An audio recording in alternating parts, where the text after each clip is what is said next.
నమస్కారం. ప్రభుత్వ ఉద్యోగుల సర్వీస్ రిజిస్టర్ అంటే అది కేవలం కొన్ని కాగితాలతో బైండ్ చేసిన పుస్తకం మాత్రమే కాదు సుమా. ఒక వ్యక్తి సుదీర్ఘ కెరియర్కి సంబంధించిన ఎంతో బరువైన, ప్రామాణికమైన చరిత్ర అది. తెలంగాణ ఐఎఫ్ఎంఐఎస్ పోర్టల్ కోసం ఈ సర్వీస్ రిజిస్టర్లను ఏమాత్రం లోపం లేకుండా పక్కాగా డిజిటలైజ్ చేయడానికి అవసరమైన ఖచ్చితమైన వివరాలను ఈనాటి మన వివరంలో చూద్దాం. అయితే ఈ మొత్తం ప్రాసెస్లో ముఖ్యంగా 4 దశలు ఉన్నాయి. 1. సర్వీస్ రిజిస్టర్ను సన్నద్ధం చెయ్యడం. 2. స్కానింగ్ మరియు ఫార్మాటింగ్ నియమాలు. 3. అప్లోడ్ చేసే ముందు క్వాలిటీ చెక్. ఇక 4. జవాబుదారీతనం మరియు డేటా సెక్యూరిటీ. సరే, ఇక ఏమాత్రం ఆలస్యం చేయకుండా మొదటి విభాగానికి వెళ్దాం. అదే ఫిజికల్ బుక్ను డిజిటల్ రూపంలోకి మార్చడానికి చేసే సన్నద్ధం. ఒక్కసారి ఈ ఎరుపు, తెలుపు రంగుల భౌతిక పుస్తకాలను గమనించండి. ఇవి చూడ్డానికి కేవలం అట్టలతో ఉన్న పేపర్లులాగా అనిపించవచ్చు, కానీ ఒక ప్రభుత్వ ఉద్యోగి నియామకం, ప్రమోషన్లు, సెలవులు, చివరగా పదవీ విరమణ వరకు ఉండే పూర్తి కెరీర్ హిస్టరీ అంతా ఇందులోనే నిక్షిప్తమై ఉంటుంది కదా. అందుకే వీటిని చాలా చాలా జాగ్రత్తగా హ్యాండిల్ చేయాలి. ఈ ప్రాసెస్లో మొట్టమొదటి అలాగే అతి ముఖ్యమైన రూల్ ఏంటంటే ఎంప్లాయీ ఐడెంటిఫికేషన్ నెంబర్ను సరిచూసుకోవడం. అసలు స్కాన్ చేయడం మొదలుపెట్టే ముందే మన చేతిలో ఉన్న సర్వీస్ రిజిస్టర్ ఆ పర్టిక్యులర్ ఉద్యోగిదేనా కాదా అని నిర్ధారించుకోవడానికి ఈ ఎంప్లాయీ కోడ్ను 1-2 సార్లు తప్పనిసరిగా చెక్ చేయాలి. కరెక్ట్ రిజిస్టర్ అని కన్ఫర్మ్ చేసుకున్నాక ఇక స్కానింగ్ ప్రాసెస్ను ఒక వరుస క్రమంలో చెయ్యాల్సి ఉంటుంది. అంటే మొదటి కవర్ పేజీ, ఇండెక్స్ దగ్గర్నుంచి వాడిన చివరి పేజీ వరకు ఆర్డర్ మిస్ అవ్వకుండా స్కాన్ చేయాలి. అయితే మధ్యలో ఏదైనా పేజీని స్కిప్ చేయొచ్చా అంటే కేవలం ఎలాంటి వివరాలు రాయకుండా పూర్తిగా ఖాళీగా ఉన్న పేజీలను మాత్రమే వదిలేయాలి.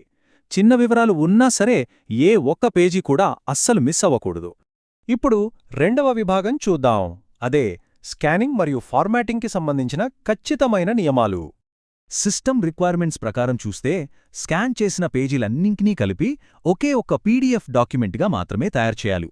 అంతేకాని విడివిడిగా ఇమేజ్ ఫైల్స్ లాగా అప్లోడ్ చేస్తే సిస్టమ్ ఏమాత్రం యాక్సెప్ట్ చేయదు.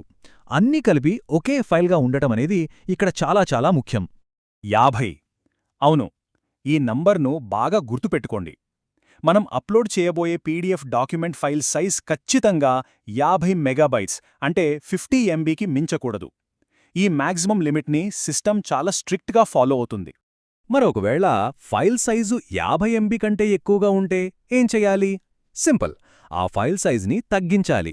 ఇక్కడ గమనిస్తే 72 MB ఉన్న ఫైల్ను సిస్టమ్ తీసుకోదు, కానీ దాన్ని కుదించిన తర్వాత 38 MBగా ఉన్న ఫైల్ని చక్కగా తీసుకుంటుంది. కాబట్టి లిమిట్లో ఉండటం కోసం పీడీఎఫ్ సైజును కంప్రెస్ చెయ్యాలి. అయితే అలా చేసే తొందరలో అక్షరాలు స్పష్టంగా చదవడానికి వీలుగా కనిపిస్తున్నాయా లేదా అనేది చెక్ చేసుకోవడం మర్చిపోకూడదు. ఇక అసలైన పాయింట్ ఏంటంటే ఫైల్ పేరు పెట్టే విధానం.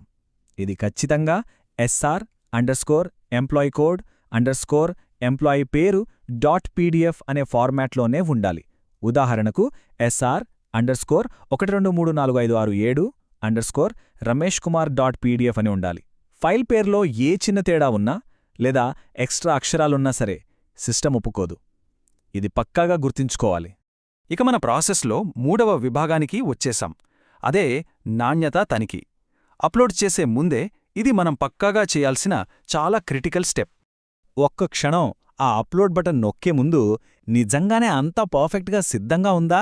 ఎందుకంటే ఒకసారి అప్లోడ్ చేశాక ఆ రికార్డ్ శాశ్వతంగా ఉండిపోతుంది. కాబట్టి ఇక్కడ ఎలాంటి కాంప్రమైజ్ లేకుండా అణువణువు కరెక్ట్గా ఉందా లేదా అని లాస్ట్ టైం చెక్ చేసుకోవడం చాలా అవసరం.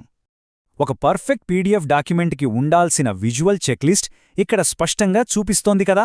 అప్లోడ్ చేసే ముందు పీడీఎఫ్ ఓపెన్ చేసి అన్ని పేజీలు ఆర్డర్లో ఉన్నాయా, ప్రతి అక్షరం క్లియర్గా చదవడానికి వీలుగా ఉందా లేదా అని క్రాస్ చెక్ చేయాలి.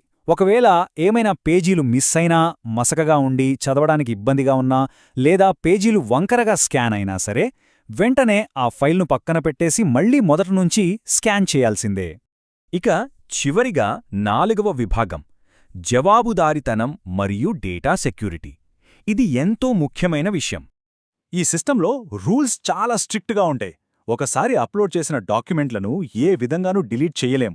పొరపాటున ఏదైనా తప్పు జరిగి దాన్ని కరెక్ట్ చేయాలంటే మళ్ళీ కొత్తగా సరైన ఫైల్ను అప్లోడ్ చేయాల్సిందే. అంతేకాదు, ఆడిట్ పర్పస్ కోసం మనం ముందుగా అప్లోడ్ చేసిన ఆ పొరపాటు ఫైల్ కూడా సిస్టంలో ఎప్పటికీ అలాగే రికార్డ్ అయి ఉంటుంది సుమా. ఈ నియమాన్ని చాలా జాగ్రత్తగా వినాలి. అప్లోడ్ చేసిన సర్వీస్ రిజిస్టర్ యొక్క ప్రామాణికత మరియు పూర్తి సమాచారానికి డ్రాయింగ్ అండ్ డిస్బర్సింగ్ ఆఫీసర్ అంటే డీడీఓ గారే వ్యక్తిగతంగా బాధ్యత వహిస్తారు. ఇది చాలా సీరియస్ రెస్పాన్సిబిలిటీ. దీనంతటికీ పూర్తి జవాబుదారీతనం డీడీఓ గారిపైనే ఉంటుంది. సర్వీస్ రిజిస్టర్లో ఉద్యోగికి సంబంధించిన సున్నితమైన మెడికల్ డేటా లేదా పర్సనల్ ఇన్ఫర్మేషన్ ఉండి ఉండొచ్చు. ఈ డేటాను ఐఎఫ్ఎంఐఎస్ పోర్టల్ పరిమితులు దాటి బయట ఎవరితోనూ ఇట్టి పరిస్థితుల్లోనూ షేర్ చేయకూడదు. అలాగే వేరే ప్రదేశాల్లో స్టోర్ చేయకూడదు.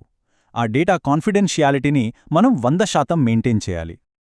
ఒకవేళ ఈ అప్లోడ్ ప్రాసెస్లో ఏవైనా టెక్నికల్ ఇష్యూస్ వస్తే ఎలా అనుకుంటున్నారా? దానికి వెంటనే సంప్రదించాల్సిన ఐఎఫ్ఎంఐఎస్ హెల్ప్ డెస్క్ నంబర్ 704242000033. ఈ నంబర్ను ఎప్పుడూ అందుబాటులో ఉంచుకోవడం చాలా ముఖ్యం.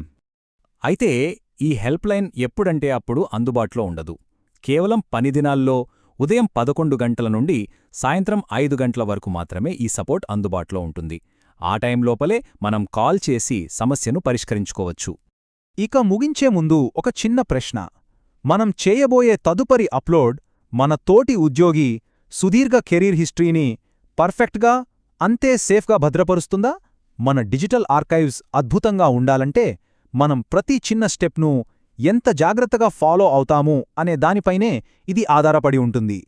ఈనాటి మన వివరణను చూసినందుకు ధన్యవాదాలు. 100% పర్ఫెక్షన్తో ముందుకు వెళ్దాం.